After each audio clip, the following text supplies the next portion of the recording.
that this money they get, these Federal Reserve notes, are really money, and they think they have a comfortable lifestyle, and they're afraid of change. You know, they're afraid to stand up for what's right. And until people are willing to stand up and have the courage to do what they need to do, it's not going to change. And hopefully, you know, what you're doing, what I'm doing, what other people like us are doing, can affect the change that people will stand up and say, hey, I've had enough. The thing is, we have one advantage, that they need us to cooperate. See, if we don't cooperate with them, they can't win.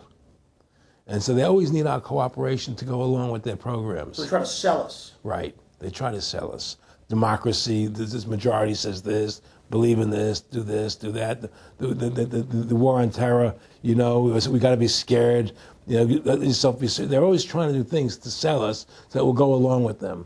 And once we learn not to cooperate with them, then we win the game. And that's the point. Don't cooperate with them. Don't go along with the program anymore. Stop it. Join forces. You and I should run for president and vice president and take over this country and bring freedom back to this country. You know, that's what it's going to take. Two people like you and I, statesmen who believe in freedom, who believe in Thomas Jefferson and the Constitution and the founding fathers to make this country whole again. Because right now it's in the grip of the evil ones, you know. And the only way to stop that is for good men to stand up. What Edmund Burke said, evil can only thrive when good men do nothing. Yes. Right? We got to do something. That's what it is, you know. Silence is golden, but when it comes to your freedom, it's yellow. You know, we have to stop being scared. We have to stand up and do what's necessary to take back, to stop these bankers, these elite, this government full of lies, congressmen full of liars, you know. People destroying our borders, you know, creating a government. I mean, imagine this. Here you are in America, and they're combining America, Canada, and Mexico into one country, the North American Union, and the American people don't know anything about it. It's not even in the press. They'd rather talk about Rosie O'Donnell and Donald Trump calling each other names than discussing the fact that we're merging into one country. The press doesn't even report it. Or that Paris Hilton doesn't wear underwear. Yeah, Britney Spears. But I mean, who cares? I mean, the fact of the matter happens to be that tells you how controlled the media is. Here you are combining America, Canada, and Mexico into one country, and you don't see it in the press. Unless maybe it's Lou Dobbs. You don't see it in the press.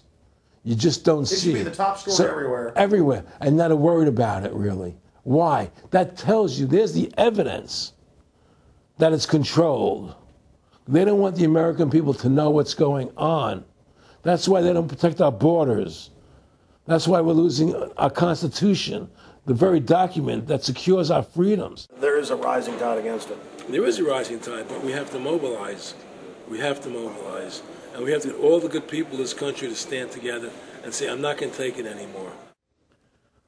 Well, I think if you analyze the situation, and if you realize that since the Federal Reserve has come into being in 1913, illegally, without a constitutional amendment, by bribing a few senators during Christmas vacation, they turned over the most important power that the American government has, the creation and issuance of money, to a private bank. Through that private bank issuing money, they have destroyed this country. They have destroyed the purchasing power of the money in this country. They've created social programs that are destroying this country. Thanks to the work of Aaron Russo and Ron Paul and many others, folks are starting to find out who the real enemy is. Offshore private banking corporations that have engaged in a hostile corporate takeover of the United States and almost every other nation on the planet. And the private Federal Reserve is their beachhead here in the United States. Ron Paul has introduced H.R. 1207 that at time of taping has over 87 sponsors just to audit the private Federal Reserve that arrogantly says it's above all U.S. laws and above all three branches of government and that no law enforcement can investigate them. I mean, how asinine is that? How above the law is that? How ridiculous is that? Everybody else gets audited. Nobody else is above the law but them, this group of plutocrats, this group of polycentric bankers that are setting up this neo-feudal world system. Now, they've taken over our government, both Republicans and Democrats. There's no difference anymore between the two parties. They control both parties. Doesn't matter to them which one wins, because who's ever running for president will be someone they anoint, okay? Whether it's Hillary Clinton or John McCain running for president next year, they're going to be people that are going to do what they want them to do. And the fact of the matter happens to be that you can't win an election unless you have enough money to win. They make sure who gets the money. The most important point is they control both parties. And the public continues to only focus in on the distraction of the left puppet and the right puppet instead of looking at the puppet masters. In fact, more and more of this is coming out. Top Senate Democrats, bankers own the U.S. Congress. Senator Dick Durbin on Chicago radio station last week blurted out an obvious truth about Congress. This is from Salon, that despite being blindly obvious, it is rarely spoken. And, quote, the banks, hard to believe, in a time when we're facing a banking crisis that many of the banks created, are still the most powerful lobby on Capitol Hill. And frankly, they own the place. So there is one of the most powerful Democrats in the country, top Senate Democrat, saying bankers own the U.S. Congress. It's true. Let's admit it. Let's stop debating the two puppets they put out in front of us, the liberal puppet, the conservative puppet. And then every time we wake up to one of the puppets, they just replace it with another puppet. Let's look past the puppets to the puppet master above them that's controlling the puppets. That's all Aaron Russo and myself and Ron Paul and so many other people are saying. Let's get back to a culture of liberty versus tyranny, not this left-right diversion. You know, when folks are sick of Obama in 4 to 8 years, they're going to put a Republican in, and they'll put out different rhetoric, but carry out the same operation. Because as the top Senate Democrats said, the bankers own the place, even though they engineered the crisis. And make no mistake, they did engineer it by design. Their own documents, their own IMF and World Bank documents admit that. And out of this crisis, they're setting up the new Bank of the World, according to Time Magazine and Newsweek and the Wall Street Journal and just hundreds of publications with headlines like, and now for world government in the Financial Times of London. They create the crisis and then say, okay, our Ponzi scheme's falling apart and bankrupting you. Give us $12.8 trillion in the first 6 months of the banker bailout. And now they say, we'll set up a Bank of the World you pay your carbon taxes to, and private bankers will rule your life, and we'll pay private greenhouse gas carbon taxes to two firms owned by Al Gore, and this is publicly admitted.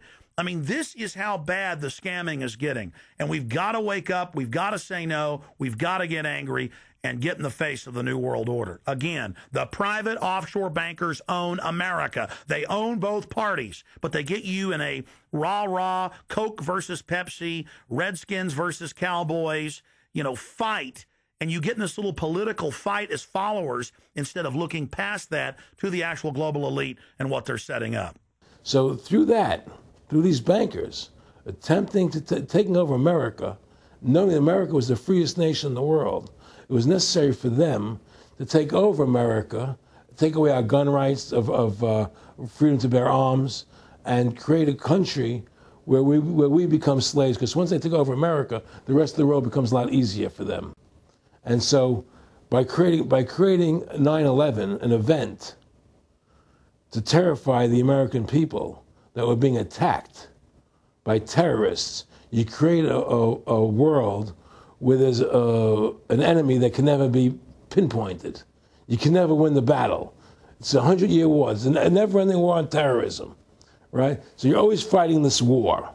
And through the war on terrorism, which is the 9/11, which is the first lie, then you create the war on terrorism, which is the next lie. Then you create the war in Iraq for weapons of mass destruction, which is the next lie.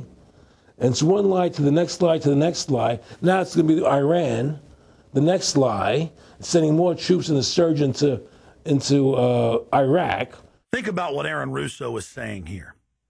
The war on terror is a war on the American people and the people of the world. You see, the elites always sell the public on tyranny by attacking a minority that's unliked first, or the outsider. Oh, we're just getting rid of the Bill of Rights and Constitution, having secret arrest and FEMA camps and the Military Commissions Act for foreigners. It's just for them.